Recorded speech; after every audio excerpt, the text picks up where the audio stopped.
ചക്ക വെച്ച് ഒരു കുമ്പളപ്പം ഉണ്ടാക്കാൻ പോവാം. അതിന് ആദ്യമായിട്ട് ചക്ക മിക്സിയിലിട്ട് അരയ്ക്കാൻ പോവാം.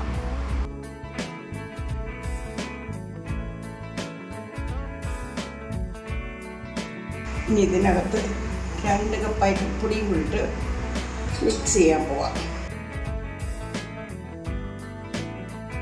ഇതിനകത്ത് ശർക്കരപ്പാനി ചേർക്കുന്നില്ല, കാരണം നല്ല തേൻ വരിക്ക ചക്ക, നല്ല നല്ല ഭയങ്കരമായിട്ട് കടും മധുരം, അതുകൊണ്ട് ശർക്കര ചേർക്കുന്നില്ല.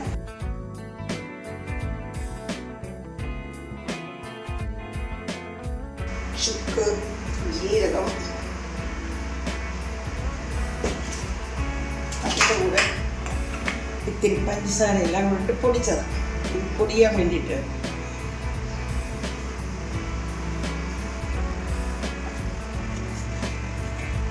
വേണമെങ്കിൽ ഒരു സ്പൂൺ നെയ്യ് ചേർക്കാം, പക്ഷെ നമുക്കത് വേണ്ടാത്തതുകൊണ്ട് നമ്മൾ ചേർക്കുന്നില്ല.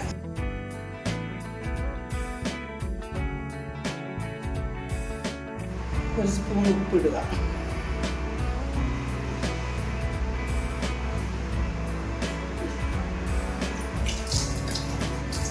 ഈ ചുക്ക് ചേർക്കുന്നതിൻ്റെ കാരണം ചക്കയായതുകൊണ്ട് ഗ്യാസും കാര്യങ്ങളും ഒന്നും ഉണ്ടാകാതിരിക്കാൻ വേണ്ടിയിട്ടാണ്.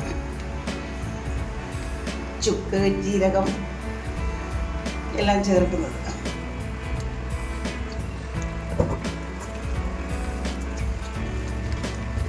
അടുത്തത് ഭക്ഷണയില എടുത്ത് ഇങ്ങനെ കുമ്പിൾ വെച്ചു. ഇറുക്കിൽ ഊറ്റിയില്ലെങ്കിലും കുഴപ്പമില്ല. ഇതിങ്ങനെ ഫില്ല് ചെയ്തിട്ട് ഇതിൻ്റെ തണ്ടുകൊണ്ട് തന്നെ ഇങ്ങനെ വെച്ചിട്ട് വേഗം വെക്കാം.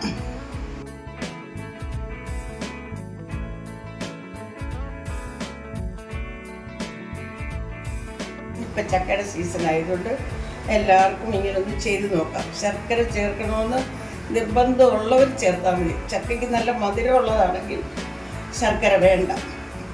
ഇനി ഇത് അടച്ചു വെച്ച് ഒരു 10-25 മിനിറ്റ് ഒന്ന് വേകണം.